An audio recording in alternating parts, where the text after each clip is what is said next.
வணக்கம் ஃப்ரெண்ட்ஸ். பாக்யலட்சுமி சீரியல்ல இன்னும் எபிசோட்ல என்ன நடக்குதுன்னு பார்க்கலாமாங்க? குழந்தைங்களா இருந்தாலும், குடும்பமா இருந்தாலும் அவங்கவங்க நேரத்துக்கு தக்கனதான்க்கா யோசிக்கிறாங்க. நீயும் அப்படி இருக்க பழகிக்கக்கா. நீ ஆஸ்பத்திரி பேர சொன்னப்பவே நான் யோசிச்சேன்க்கா.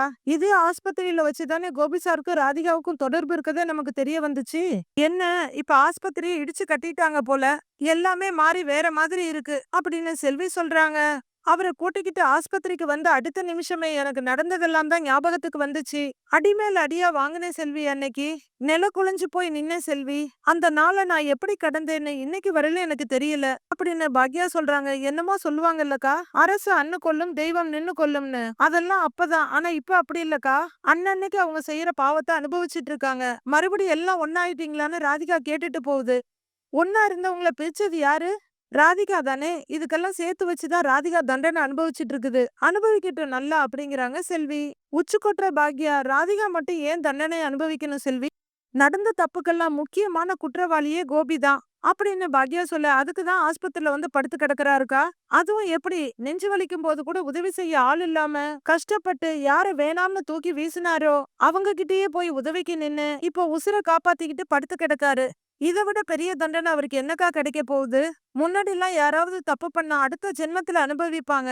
ஆனா இப்பெல்லாம் அப்படி இல்லக்கா. உடனுக்கு உடனே தண்டனை கிடைக்குது. மேல இருந்து ஒருத்தன் பாத்துக்கிட்டு தானேக்கா இருக்கான். அத மறந்துட்டு ஆடுனா இப்படிதான் நடக்கும் அப்படிங்கிற செல்வி. அக்கா, நீ கண்டதையும் போட்டு யோசிக்காதக்கா. என்னைய கேட்டா நீ இங்க இருக்க வேணாம்னு தான் சொல்லுவேன். போக்கா, போய் வீட்டுக்கு போய் ரெஸ்ட் எடு அப்படின்னு செல்வி சொல்றாங்க.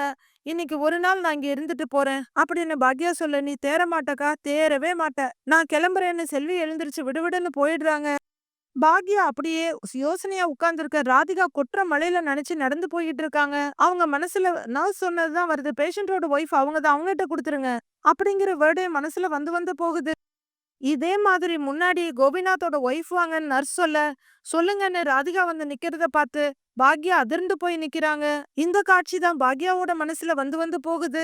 ட்ரீட்மெண்ட்டுக்கு முன்னாடி அவங்க தான் ஒய்ஃப்னு சைன் பண்ணிருக்காங்க அப்படின்னு நர்ஸ் சொன்னதை நினைச்சிட்டே நடக்கிறாங்க ராதிகா. ஆல்ரெடி அவங்க ஒய்ஃப் பணம் கட்டிட்டாங்களேன்னு பாக்யா கிட்ட ஒரு நர்ஸ் சொல்றாங்க. பாக்யா தலையில இடி இறங்குன மாதிரி அப்படியே நிக்கிறாங்க. அன்னைக்கு நடந்தது பாக்யா மனசுலயும், இன்னைக்கு நடந்தது ராதிகா மனசுலயும் போட்டு குழம்பிக்கிட்டே இருக்கு. முன்னாடி கோபிய பாக்க பாக்யா உள்ளர வர கரெக்டா கோபி அந்த நேரம் ராதிகாவோட கைய புடிச்சிட்டு இருக்கத அவங்க பாக்குறாங்க. அன்னைக்கு அவங்க அந்த இருட்டுல திக்கு தெரியாம நடந்து போறாங்க. இப்போ ராதிகாவும் அதே மாதிரி மழையில நனைஞ்சுக்கிட்டு ரோட்ல நடந்து போறாங்க. ராதிகாவோட கண்ணுல வழியிற கண்ணீர் மலையோட மலையா சேர்ந்து போகுது. ஈஸ்வரி திட்டினது ஞாபகம் வருது. உன்னை கிளம்புன்னு தானே சொன்னேன், இன்னும் கிளம்பலையா? எங்க கூட இருந்தவரையில எவ்வளவு சந்தோஷமா எவ்வளவு ஆரோக்கியமா இருந்தான் தெரியுமா? உன்னைய கல்யாணம் பண்ணதுக்கு அப்புறம் தான் 2வது தடவை அவன் ஹாஸ்பிட்டல்ல படுத்திருக்கான். அவன் கண்ணு முழிக்கும் போது நீ இங்க இருக்க கூடாது. அதுக்கப்புறம் அவன் வாழ்க்கையிலேயே நீ இருக்க கூடாது அப்படின்னு ஈஸ்வரி சொன்னது அவங்க மனசுக்குள்ள புயல் மாதிரி அடிக்குது. கோபிக்கு ஹார்ட் அட்டாக் வந்திருக்கு. அவருக்கு பைபாஸ் சர்ஜரி நடந்திருக்கு. அவரோட ஒய்ஃப்னா எனக்கு ஏன் ஒரு வார்த்தை கூட சொல்லலன்னு கேட்டதும் அவங்க மனசுல வருது. இந்த வார்த்தையை திரும்ப திரும்ப அவங்க மனசுக்குள்ள வந்துகிட்டே இருக்கு. அதான் நாங்கெல்லாம் இங்க இருக்கோம்ல, நாங்க பாத்துக்கிறோம் அப்படின்னு செடியன் சொன்னதும், மறுபடியும் நீங்க எல்லாம் ஒன்னாயிட்டீங்கல்ல, ஒரே குடும்பமா ஆயிட்டீங்கல்ல, நான் தான் தனியாள் ஆயிட்டேன் அப்படிங்கிற வேர்ட்ஸ் ராதிகாவுல மனசுக்குள்ள வந்து வந்து போயிட்டு இருக்கு. ராதிகா வீட்டுல அவங்க அம்மா மயூ கிட்ட கோவிலுக்கு போன நம்மள வர சொல்லிட்டு உங்க அம்மா எங்க போனானே தெரியல அப்படின்னு கேட்டுட்டு இருக்காங்க. போன் பண்ணாலும் எடுக்க மாட்டேங்கிறாங்க அப்படின்னு மயூ சொல்ல, மழை வேற பெய்யுது, உன் டேடிய தேடி அலைஞ்சிட்டு இருக்காளா என்னன்னு தெரியல அப்படின்னு கமலா சொல்லிட்டு இருக்காங்க. டோர் பெல் ரிங் ஆகுது. மம்மி வந்துட்டாங்கன்னு சொல்லி மயூ ஓடி போய் கதவை திறக்கிறாங்க. அங்க ராதிகா தொப்பலா நனைஞ்சு அழுதுகிட்டு நிக்கிறாங்க. மம்மி அப்படின்னு மயூ கூப்பிட விம்மிக்கிட்டே உள்ளர வர்றாங்க ராதிகா. ராதிகா, ராதிகா என்னடி இது, என்ன கோலம்? இரு நான் போய் டவல் கொண்டு வரேன்னு பதறி அடிச்சு கமலா போறாங்க. ராதிகா அப்படியே மடிஞ்சு கீழே உட்கார்ந்து அழுன்னு அழறாங்க. கமலா துண்டெடுக்க கூட போகாம பதறி வந்து மக கிட்ட உட்கார்ந்து, ராதிகா என்ன, என்னடி, என்னாச்சு, ஏன் அழற, சொல்லு அப்படின்னு கேட்க ராதிகாவால பேச கூட முடியல. அழுதுகிட்டே அம்மா கோபிக்கு அப்படின்னு ராதிகா சொல்றதுக்கு முன்னாடியே மாப்பிளைக்கு என்னாச்சுன்னு பதறாங்க கமலா. என்னாச்சுன்னு சொல்லு ராதிகா, பாரு மயு அழறா பாருங்கிறாங்க கமலா. ராதிகா மயுவை பார்க்க, ஏன் அழறீங்க மம்மி? டாடிக்கு ஏதாவது பிரச்சனையா? டாடி இனிமே இங்க வரமாட்டாரா அப்படின்னு மயு கேட்க, இல்லடா மயு, டாடி கண்டிப்பா இங்க வந்துருவாரு. அவருக்கு உடம்பு சரியில்லை, அவருக்கு உடம்பு சரியில்லை, ஹாஸ்பிட்டல்ல இருக்காரு, சரியானது வந்துருவாரு அப்படின்னு ராதிகா அழுதுகிட்டே சொல்ல, என்னடி ஆச்சு மாப்பிள்ளைக்குன்னு பதட்டமா கேக்குறாங்க கமலா. ஒண்ணும் இல்ல மயு, சின்ன பிரச்சனை தான், வந்துருவாரு அப்படின்னு ராதிகா மயு கிட்ட சொல்ல, சின்ன பிரச்சனை தானே, அப்புறம் ஏன் மம்மி அழறீங்க அப்படின்னு மயு கேக்குறாங்க. அது அது டாடிய திடீர்னு ஹாஸ்பிட்டல்ல பார்த்ததும் மம்மி அப்செட் ஆயிட்டேன், வேற ஒண்ணும் இல்லடா, நீ போய் தூங்கு, தூங்கு போடா அப்படின்னு ராதிகா மயுவ சமாதானம் பண்றாங்க. நாளைக்கு வந்துருவாரு இல்ல அப்படின்னு மயு கேட்க, வந்துருவாரு நீ போ அப்படின்னு ராதிகா சொல்ல மயு எழுந்து போறாங்க. அதுக்கப்புறம் தான் ராதிகா விடிச்சு வேகமா அழறாங்க. ஏய் உண்மையை சொல்லுடி, என்ன ஆச்சு, ஏன்டி இப்படி அழுவுற? மாப்பிள்ள என்ன அவங்க வீட்டுக்கு போயிட்டாரா? அது மயுவுக்கு தெரியக்கூடாதுன்னு தான் ஹாஸ்பிட்டல்ல இருக்காருன்னு சொன்னியா அப்படின்னு கமலா கேட்க, இல்லம்மா நிஜமாவே கோபி ஹாஸ்பிட்டல்ல தாமா இருக்காரு. ஆனா சின்ன பிரச்சனை இல்ல, கோபிக்கு ஹார்ட் அட்டாக் வந்திருக்குமா அப்படின்னு ராதிகா சொல்ல கமலாவுக்கு பயங்கர அதிர்ச்சி. சர்ஜரியும் பண்ணியிருக்காங்க அப்படின்னு ராதிகா சொல்ல, என்னடி சொல்ற அப்படின்னு கமலா வருத்தமா கேக்குறாங்க. ஆமாமா, கொஞ்ச நேரம் முன்னாடிதான் எனக்கு விஷயம் தெரிஞ்சு நான் ஹாஸ்பிட்டலுக்கு போயிட்டு வரேன் அப்படின்னு ராதிகா சொல்றாங்க. இப்ப மாப்பிள்ள எப்படி இருக்காரு அப்படின்னு கமலா கேக்குறாங்க. பயப்படுறதுக்கு எதுவும் இல்லன்னு தான் சொல்றாங்கம்மான்னு ராதிகா சொல்றாங்க. என்னடி நீ இப்படி திடீர்னு ஹார்ட் அட்டாக்லாம் சொல்ற? தினம் வாக்கிங் போய் ஆரோக்கியமான சாப்பாட்டை சாப்பிட்டு உடம்ப நல்லா பாத்துக்குவாரே. அது சரி, அவரு ஹாஸ்பிட்டல்ல இருக்கும்போது நீ எதுக்கு வீட்டுக்கு வந்த? நீயும் அங்கதானே இருக்கணும். நம்ம சொந்தக்கார பொண்ணு சங்கீதாவை நான் வர சொல்றேன், அவகிட்ட மயுவை விட்டுட்டு நம்ம ஹாஸ்பிட்டல் போலாம் வாங்குறாங்க கமலா. ஐயோ அம்மான்னு தலையில அடிச்சிட்டு அழற ராதிகா. அம்மா அதுக்கெல்லாம் அவசியமே இல்லம்மா, நம்ம போகனாலும் நம்மள யாரும் சேர்த்துக்க மாட்டாங்க அப்படின்னு ராதிகா சொல்ல, யாரு சேர்த்துக்க மாட்டாங்க அப்படின்னு கமலா கேக்குறாங்க. அவங்க ஃபேமிலி ஆளுங்க தாம்மா. கோபிய தேடி அலைஞ்சு தவிச்சு போய் தான் நான் வீட்டுக்கு வந்தேன். அப்ப பாக்யா போன் பண்ணாங்கம்மா அப்படின்னு ராதிகா நடந்தது எல்லாத்தையும் சொல்றாங்க. என்னடி இப்படி வரிசையா நெஞ்சில இடிய தூக்கி போடுறேன்னு கமலா கேட்க, அவரு ஏன் புருஷன்மா, ஆனா எனக்கு தெரியாமயே அவருக்கு சர்ஜரி வரைக்கும் நடந்திருக்கு, ஆனா இது எதுவுமே எனக்கு தெரியல அப்படின்னு சொல்லி ராதிகா அழலன்னு அழறாங்க. அழாத ராதிகா அப்படின்னு கமலா சொல்ல, நான் தானேமா கோபி கூட இருக்கணும், நான் தானே கோபிய பாத்துக்கணும், ஆனா யாரையோ துரத்துற மாதிரி என்னை துரத்துறாங்கம்மா, என்னை அவமானப்படுத்தி அனுப்பி விட்டுட்டாங்க, நான் பண்ணினது தப்புதான், எல்லாத்துலயும் தெளிவான முடிவு எடுக்கிறவ கோபி விஷயத்துல தப்பான முடிவு எடுத்துட்டேம்மா, தப்பு பண்ணிட்டேம்மான்னு சொல்லிட்டு ராதிகா தலையில அடிச்சிட்டு அழறாங்க. நான் கோபிய கல்யாணம் பண்ணிருக்கவே கூடாதுமா அப்படின்னு ராதிகா அழ. ஏய் நீ எதுக்கு இவ்வளவுலாம் யோசிக்கிற, நீ போய் புடவைய மாத்திட்டு முதல்ல கிளம்பி வா போலாம் அப்படின்னு கமலா சொல்ல, அவங்க என்ன துரத்திக்கிட்டே இருக்காங்கம்மா, எல்லா இடத்துலயுமே என்னை துரத்துறாங்க அப்படின்னு ராதிகா அழ. உன் மாமியார் வீட்டு ஆளுங்களும் அப்புறமா கவனிச்சுக்கலாம், மாப்பிள்ளைய பத்தி மட்டும் இப்ப யோசி, அவருக்கு பயப்படுற மாதிரி எதுவும் இல்லைன்னு நீயே சொல்ற, அப்புறம் என்ன, காலையில பொறுமையா உட்கார்ந்து பேசி என்ன பண்றதுன்னு நாம முடிவெடுக்கலாம் அப்படின்னு கமலா சொல்றாங்க. அவரு பாக்யாவுக்கு போன் பண்ணி சொல்லியிருக்காருமா நெஞ்சு வலிக்குதுன்னு, எப்படிமா அப்படின்னு ராதிகா கேட்க, அவரு முதல்ல உனக்கு தான் கூப்பிட்டாரு, நீ தான் எடுக்கல, ஒரு நாளும் இல்லாத திருநாள என்னையும் கூப்பிட்டாரு, நீ எடுக்க விடல, அப்புறம் அவரு வேற என்னதான் பண்ணுவாரு அப்படின்னு கமலா கேக்குறாங்க. அவரு பசங்களுக்கு கூப்பிட்டுருக்கலாம்ல, இல்ல வேற யாரையாவது கூப்பிட்டுருக்கலாம்ல அப்படின்னு ராதிகா கேட்க, ஏண்டி உயிர் போற பயத்துல யாருக்கு கூப்பிட்டா என்னடி, நேரத்துல ஆஸ்பத்திரிக்கு போய் சேர்ந்தாருல்ல, அதானே ரொம்ப முக்கியம் அப்படின்னு கமலா கேக்குறாங்க. அம்மா அவங்க ஒய்ஃப்னு இவங்க சைன் பண்ணிருக்காங்கம்மா அப்படின்னு ராதிகா சொல்ல, சைன் பண்ணதுனால அவ அவருக்கு பொண்டாட்டி ஆயிடுவாளா? அவரு கட்டின தாலி உன் கழுத்துல இருக்கு, நீதான் அவருக்கு சட்டப்பூர்வமான மனைவி, இதெல்லாம் ஒரு விஷயம்னு உட்கார்ந்து அழுதுகிட்டு இருக்க பாரு, எழுந்துரு போய் புடவைய மாத்திட்டு தலைய தோட்டு போ அப்படின்னு கமலா சொல்றாங்க. இனி எல்லாம் அவ்வளவுதானாமான்னு ராதிகா அழ. என்ன அவ்வளவுதானான்னு கமலா கேக்குறாங்க. கோபி அவங்க கூட அவங்க வீட்டுக்கு போய் அங்கேயே இருந்துருவாரா? எப்படிமா எப்படிமா அவருக்கு பாக்யாவுக்கு போன் பண்ண தோணுச்சு?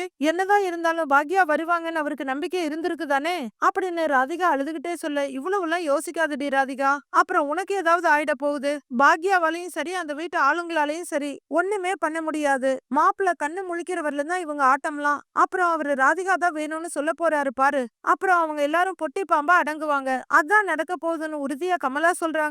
ராதிகா நம்பிக்கையோட அவங்க அம்மா முகத்தை பாத்துட்டு இருக்காங்க. மறுநாள் பொழுது விடியுது.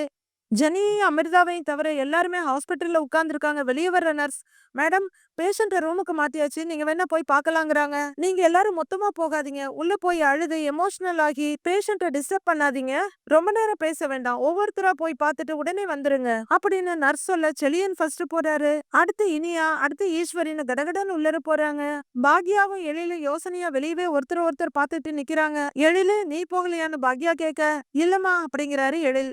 உள்ளர வர்ற ஈஸ்வரி கோபியோட தலைமாட்டிக்கிட்டு வந்து கோபி கோபின்னு ஆதரவா கூப்பிட, அம்மா அப்படின்னு கூப்பிடுறாரு அவரும். கோபி கொஞ்ச நேரத்துல எங்க எல்லாரையும் பயமுறுத்திட்டியடா, எனக்கு உசுரே போயிருச்சுடான்னு ஈஸ்வரி அழறாங்க.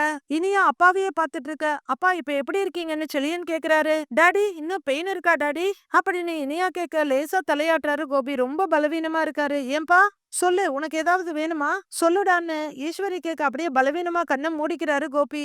டாடி இப்ப நல்லா இருக்கீங்களா அப்படின்னு இனியா ஒரு மாதிரி பயந்து போய் கேட்க, நாங்க எல்லாருமே ரொம்ப பயந்துட்டோம்ப்பா அப்படின்னு செலியனும் சொல்ல, மெதுவா தலையாட்டுறாரு கோபி. எப்படி நடந்துட்டு இருந்த பையன் ராஜா மாதிரி நடந்துகிட்டு இருந்தான், இப்படி ஹாஸ்பிட்டல்ல வந்து படுக்கிற மாதிரி ஆயிடுச்சே, டேய் உன்னை இந்த கோலத்துல பாப்பேன்னு நான் நினைச்சு கூட பாக்கலடா எனக்கு மனசே கேட்க மாட்டேங்குது.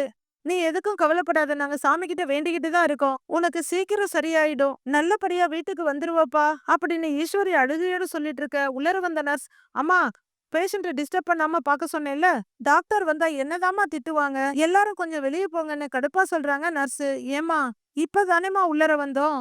அதுக்குள்ள வெளிய போக சொன்னா எப்படி அப்படின்னு ஈஸ்வரி கேக்குறாங்க. பேஷண்ட்ட பாத்தாச்சு இல்லம்மா, நீங்க வெளியே இருங்க, நான் மெடிசின்ஸ் எல்லாம் குடுக்கணும் அப்படின்னு சிடுசிடுக்குறாங்க நர்ஸ். கோபி அப்படின்னு ஈஸ்வரி கோபியோட தலையை தடவிட்டு இருக்க. டாடி அப்படின்னு இனியா கூப்பிட்டுட்டு இருக்காங்க.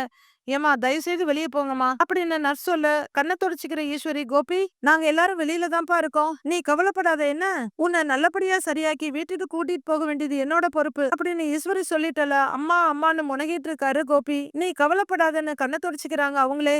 கோபி அம்மா அம்மான்னு சொல்லிட்டு அவரோட முடிய ஒதுக்கி நெத்தியில முத்தம் கொடுக்குறாங்க Eswari. Daddy take care daddy அப்படின்னு இனியாவாழ. அப்பா நீங்க எதை பத்தியும் கவலைப்படாதீங்க, நாங்க இருக்கோம் அப்படின்னு செழியன் சொல்லிட்டு இருக்க. அம்மா எல்லாரும் போங்கம்மா அப்படின்னு ஸ்ட்ரிக்டா சொல்றாங்க. சாரி சாரிங்கிறாரு செழியன். நாங்க வெளியே இருக்கோம்னு ஈஸ்வரி சொல்ல, வாங்க பாட்டின்னு இனியா ஈஸ்வரியை கூட்டிட்டு கிளம்புறாங்க. எப்படி இருக்காருன்னு பாக்யா வெளியே வந்தவங்க கிட்ட கேட்க, பாக்குறதுக்கே பாவமா இருக்கு பாக்யா, ஏதோ பேசணும்னு நினைக்கிறான் ஆனா அவனால பேசவே முடியல அப்படின்னு ஈஸ்வரி வருத்தமா சொல்ல, சரியாயிடுவார் அத்தை அப்படின்னு பாக்யா சொல்றாங்க. சரி நீயும் போய் பாரு அப்படின்னு ஈஸ்வரி சொல்ல, வேணான்னு தலையசைக்கிறாங்க பாக்யா. ஏன் வேண்டாம், போ போய் பாரு அப்படின்னு ஈஸ்வரி சொல்ல, பரவாயில்லங்கிறாங்க பாக்யா. அவனை போய் பாக்குறதுல உனக்கு என்ன பிரச்சனை அப்படின்னு ஈஸ்வரி கேட்க, நீங்க பாத்துட்டீங்கல்ல அதுவே போதுங்கிறாங்க பாக்யா. ஏய் நீயாவது போய் பாருன்னு எழில் கிட்ட செழியன்னு சொல்ல, அவரும் வேணான்னு தலையசிக்கிறாரு. ஏ உன் அம்மா போய் பார்த்தாதான் நீயும் பாப்பியா அப்படின்னு ஈஸ்வரி வேகமா கேட்க, வேண்டான்னு சொன்னா விடுங்களேன் அப்படின்னு எழில் சொல்றாரு. டேய் ரெண்டு பேரும் ரொம்ப பண்ணாதீங்க, உங்களுக்கு எல்லாம் மனிதாபிமானமே இல்லையா அப்படின்னு ஈஸ்வரி கேட்க, மனிதாபிமானம் இருந்ததுனாலதான் அம்மா அவரை ஹாஸ்பிட்டல்ல கொண்டு வந்து சேர்த்தாங்க. மனிதாபிமானம் இருந்ததுனாலதான் அம்மா எனக்கு போன் பண்ணதுல இருந்து இந்த நிமிஷம் வரல இங்க நின்னுட்டு இருக்கேன். அவருக்கெல்லாம் அவ்வளவுதான் செய்ய முடியும் அப்படின்னு எழில் சொல்றாரு. டேய் என்னடா இப்படி பேசுற நீ, அவர் இருக்கிற நிலைமை தெரியுதா உனக்குன்னு செழியன் கேக்குறாரு. அவருக்கு இப்படி ஆயிருச்சேன்னு அவர் மேல ஒரு பரிதாபம் இருக்கு, அவரை பார்க்க பாவமா தான் இருக்கு, அதுக்காக அவரை பார்த்து கொஞ்சம் கொலாவணும்லாம் எனக்கு தோணலடா அப்படின்னு எழில் வேகமா சொல்றாரு. அவரு நம்ம டேடின்னு அப்படின்னு இனியா சொல்ல, நான் இல்லன்னு சொல்லலையே இனியா அப்படின்னு எழிலும் வாதாடுறாரு. எழிலு நீ பேசாம இரு அப்படின்னு பாக்யா சொல்ல, உன்ன மாதிரியே தான் இவனும் இருக்கான், ரெண்டு பேரும் போய் கோபிய முதல்ல பாத்துட்டு வாங்க அப்படின்னு ஈஸ்வரி சொல்றாங்க. என்னால முடியாத அத்தை அப்படின்னு பாக்யா உறுதியா சொல்ல, என்னாலயும் முடியாதுங்கிறாரு எழில். அவருக்கு உடம்பு சரியில்லாதனால அவர் நல்லவர்லாம் ஆயிட மாட்டாரு, அவரு பண்ணினதெல்லாம் இல்லன்னு ஆயிடாது. பையனா நான் என் கடமையை நிறைவேற்றுவேன், அதுக்காக பாசமாலாம் என்னால பேசிட்டு இருக்க முடியாது அப்படின்னு எழில் சொல்ல, இந்த பாருடா நீ ரொம்ப தப்பா பேசுற அப்படின்னு ஈஸ்வரி சொல்றாங்க. பரவாயில்ல பாட்டி அப்படியே இருக்கட்டும்ங்கிறாரு எழில். எழில் அப்படின்னு வேகமா கூப்பிடுறாங்க ஈஸ்வரி. ஆஸ்பத்திரியில வச்சு சண்டை எதுவும் வேண்டாம், அவரை ரூமுக்கு மாத்தியாச்சு, எல்லாரும் பார்த்தாச்சு, அடுத்து என்ன பண்ணணும்னு பாக்கலாம், நான் வீட்டுக்கு கிளம்புறேன், அத்தை நீங்களும் என் கூட வாங்க அப்படின்னு பாக்யா சொல்ல, எதுக்குன்னு கேக்குறாங்க ஈஸ்வரி. எதுக்குன்னா புரியல அப்படின்னு பாக்யா சொல்ல, நான் இங்கதான் இருப்பேன், நான் வீட்டுக்கு வந்தா ராதிகா இங்க வந்துருவா அப்படின்னு ஈஸ்வரி சொல்றாங்க. அவங்க வர்றதுல உங்களுக்கு என்ன பிரச்சனை அத்தை அப்படின்னு பாக்யா கேக்குறாங்க. பிரச்சனை தான், நான் வரமாட்டேன், இங்கதான் இருப்பேன் அப்படின்னு ஈஸ்வரி ஸ்ட்ராங்கா சொல்லிடுறாங்க. இனியா நீ வாங்குறாங்க பாக்யா, நீ காலேஜுக்கு போவ வா அப்படின்னு கூப்பிட, அம்மா டாடி டிஸ்சார்ஜ் ஆகுற வரல நான் எங்கேயும் போக மாட்டேன் அப்படின்னு இனியாவும் சொல்றாங்க. சொல்றத கேளு இனியா அப்படின்னு பாக்யா சொல்ல, ஏன் நீ மட்டும் சொல்றத கேக்குறியா, நாங்க இங்கதான் இருப்போம் அப்படின்னு ஈஸ்வரி சொல்ல, சரி இருங்க நான் கிளம்புறேன் பாத்துக்கோங்க அப்படிங்கிற பாக்யா. டே எழிலு நான் வரேங்கிறாங்க, நீ சண்டை எதுவும் போடாத புரியுதா அப்படின்னு எழில்கிட்ட சொல்ல, சரிங்கிற மாதிரி தலையாட்டுறாரு அவரு. பாக்யா அங்க இருந்து போக ஈஸ்வரி கடுப்பா பாத்துக்கிட்டு இருக்காங்க. பாக்யா வெளியே வர சரியா ராதிகா வர்றாங்க. ராதிகாவை பார்த்த உடனே நிக்கிற பாக்யா அவர அப்படின்னு ஆரம்பிக்க, நீங்க இப்பதான் வீட்டுக்கு போறீங்களான்னு ராதிகா கேக்குறாங்க. ஆமான்னு பாக்யா சொல்ல, நைட்டு ஃபுல்லா இங்கதான் இருந்தீங்களான்னு ராதிகா கேக்குறாங்க. ஆமான்னு பாக்யா சொல்றாங்க. தெரிஞ்ச ஒருத்தருக்கு யாருக்கும் உதவி பண்றதா நினைச்சுதான் பண்ணினேன்னு கோபிய ஹாஸ்பிட்டல்ல சேர்த்தேன்னு சொன்னீங்க, யாரோ ஒருத்தருக்காகவா நைட் ஃபுல்லா இங்க உட்கார்ந்து இருந்தீங்க, என்னதான் வெளியில சண்டை போட்டாலும் உங்களுக்கும் கோபி மேல பாசம் இருக்கதான் செய்யுது, அந்த பாசம் தான் உங்களை எங்கேயும் நகர விடாம உட்கார வச்சிருக்கு அப்படின்னு ராதிகா சொல்றாங்க. அவரை ரூமுக்கு ஷிஃப்ட் பண்ணிட்டாங்க, நீங்க போய் பாக்கலாங்கிறாங்க பாக்யா. ராதிகா உள்ளர போக பாக்யா வெளியே நடக்க ஆரம்பிக்கிறாங்க. டக்குன்னு ஞாபகம் வந்தவங்களா, ஐயோ அத்தை உள்ளர இருக்காங்களே மறந்துட்டேனே, கண்டிப்பா ராதிகா கிட்ட ஏதாவது பிரச்சனை பண்ணுவாங்க அப்படிங்கிற பாக்யா மறுபடியும் உள்ளர ஓடுறாங்க. ரிசப்ஷனை தாண்டி உள்ளர வர ராதிகா எழில் கிட்ட, எழில் எந்த ரூம்னு கேக்குறாங்க. அதுன்னு எழில் ஆரம்பிக்கிறதுக்குள்ளேயே அங்க உட்கார்ந்துருக்க ஈஸ்வரி இந்த குரலை கேட்டு வேகமா எந்திரிச்சு, ஏய் எங்க வந்த, உன்னதான் இங்க வரக்கூடாதுன்னு சொல்லியிருக்கேன்ல அப்படின்னு சத்தமா கேட்க, நான் கோபியை பார்க்கணும் அப்படின்னு ராதிகா ஒரேட்டு நடக்குறாங்க. நில்லு எதுக்கு இப்பதான் அவன ஐசியூல இருந்து ரூமுக்கு மாத்திருக்காங்க. மறுபடியும் ஐசியூவுக்கே கொண்டு போக வச்சிடாத. கிளம்பு அப்படின்னு ஸ்ட்ரிக்ட்டா சொல்றாங்க ஈஸ்வரி. பின்னாடி வந்து நிக்கிற பாக்யாவ பார்த்துட்டு, இப்ப நீதான் இவளுக்கு ஃபோன் பண்ணி வர வச்சியா? அப்படின்னு ஈஸ்வரி கேட்க, நான் கோபிய பார்க்கணும்னு ராதிகா சொல்றாங்க. நீ பார்க்க கூடாது அப்படின்னு ஈஸ்வரி சொல்றாங்க. இங்க பாருங்க, டாடி பாவம், அவரை கஷ்டப்படுத்தாதீங்க அப்படின்னு இனியாவும் சொல்றாங்க. இனியா, நீ கொஞ்சம் அமைதியாயிரு அப்படின்னு பாக்யா இனியாவ மிரட்டுறாங்க. நீ கிளம்பு அப்படின்னு ஈஸ்வரி சொல்ல, என்ன பார்க்க விருப்பம் இல்லைன்னு கோபி சொல்லட்டும், நான் அப்ப போறேன். நீங்க சொல்லாதீங்கங்கறாங்க ராதிகா.